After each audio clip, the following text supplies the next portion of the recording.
The most volatile week in years continues today as markets dump, pump, and then dump again, all on the whim of White House announcements regarding tariffs. Trump pauses tariffs on everyone except China, and now the two most powerful economies in the world are engaged in an intense game of chicken. So who folds first? Stocks, gold, and Bitcoin weren't the only things with intense volatility. The bond market has been exceptionally volatile as well, and we'll get into what all this means for Bitcoin and the fragility of a global financial system on the verge of collapse. What a wild week this has been for markets.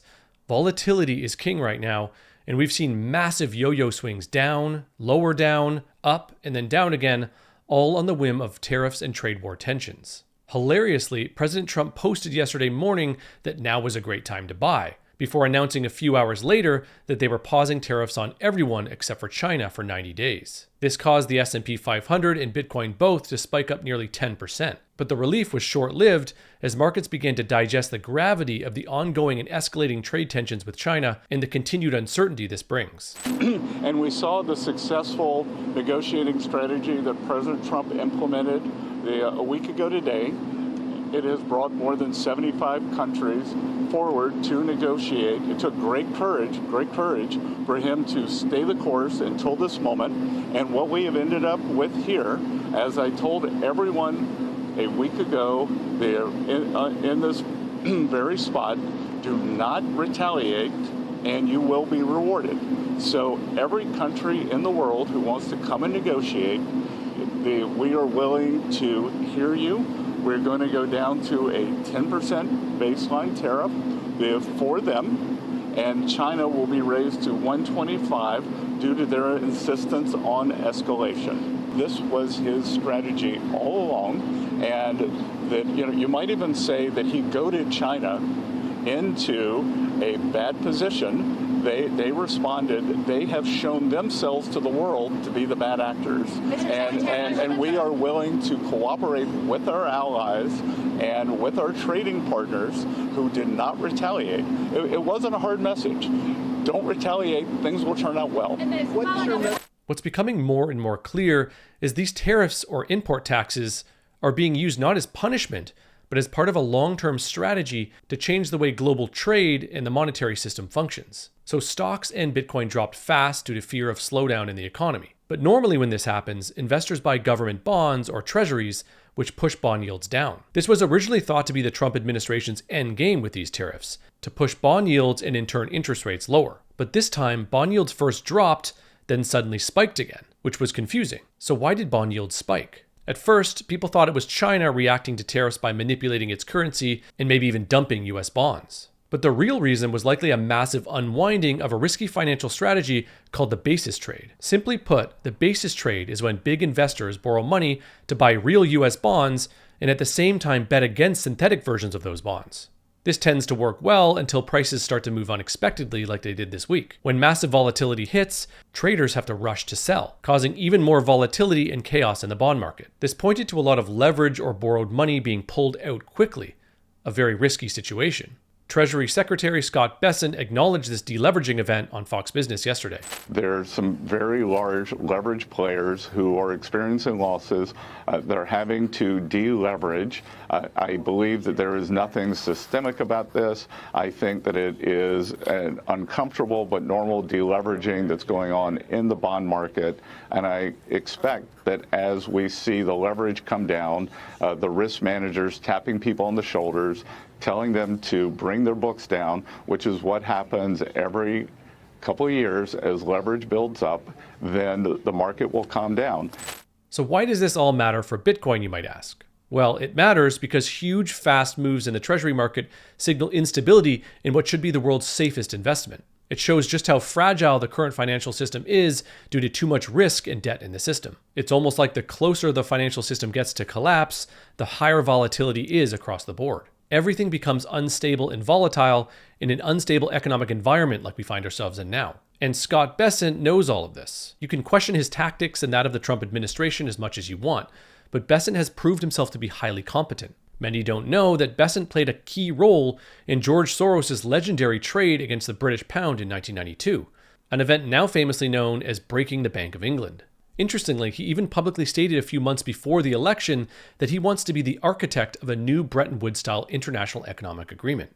I think as an economic historian and someone who's been in markets for 40 years, I actually think I'm starting to look like it now. I think we're also at a unique moment geopolitically. I could see in the next few years that we are going to have some kind of a grand global economic reordering. There's something on the equivalent of a new Bretton Woods, or if you want to go back, like something back to the steel agreements or the Treaty of Versailles. There's a very good chance that we are going to have to have that over the next 4 years, and I'd like to be a part of it. I've studied this. For those unaware, Bretton Woods was an international agreement made in 1944 following World War II, where major countries agreed to peg their currencies to the dollar, which was then backed by gold. So what we're witnessing right now is the beginning of a once-in-a-lifetime reordering of the entire global monetary system. We truly are living through historic times. And we just so happen to be blessed enough to also have Bitcoin during this monumental shift. And despite the chaos of the past few weeks, Bitcoin has held its value much better than many would have expected. The fact is that more investors, corporations, and nations now view Bitcoin as a serious global financial asset, like gold, but with much more upside potential. And that's because Bitcoin is the world's first truly neutral, non-sovereign digital asset. It's borderless, censorship-resistant, fully transparent, and auditable, and most importantly, it's supply capped at 21 million coins. This makes it an incredibly attractive digital reserve or settlement layer that stands to be a large part of this new monetary realignment. And everything we've heard from the Trump administration and from Besson in particular leads us to believe that he is aware of the reality and potential impact of Bitcoin on this new Bretton Woods-style agreement. Look, there are a lot of different stores of value over time. Bitcoin's becoming a store of value. Gold has historically been a store of value. I think what's interesting is, where do we see the gold demand coming from? A huge amount is from China. Yes. Where, as I said, they're in the middle of an economic recession/depression. People don't trust the Chinese currency because they have capital controls. Now, where this escalation towards a full-scale trade war with China goes next is anyone's guess. But I think it's becoming more and more clear that the US holds all the cards here. And eventually, China will have to come to the table and negotiate. Regardless, gold is the signal right now, as it historically goes up during increased global economic uncertainty, and it just hit another new all-time high again today.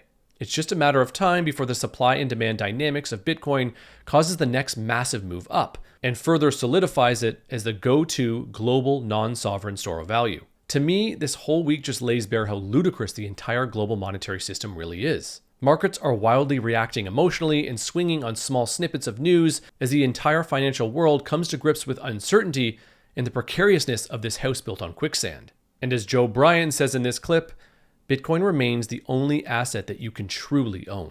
It's Bitcoin. It's the only thing you can actually own. You can take ownership yourself. Nobody can take it off you unless you choose to give it to them. No one can prove you still have access to it. You can send it to anybody in the world, wherever, without anyone's permission. Anybody can send it to you, and it can move at the speed of light. You can carry it in your head. It's the only thing you can own. And so when the system is dying, people start exploring these routes of trying to store their value and escape the system. None of the other things escape the system. The gold in the gold vault will get seized. The properties will get taxed and then seized. Everything, even the stock market, you own a promise on a promise on a promise. The shares may not have even settled. They're in a different institution. Yeah. Like, it's a total mess, but it's stacked on promises. And again, you own it with the permission of the government, with the permission of your stockbroker, with the permission of your every layer in the chain. You don't really own it. The only thing you can actually own is Bitcoin. And so when you start to realize what's happening with the system, and you go down this chain of thinking, there's only one outcome, and everybody's going to get there. It's you've got to own Bitcoin.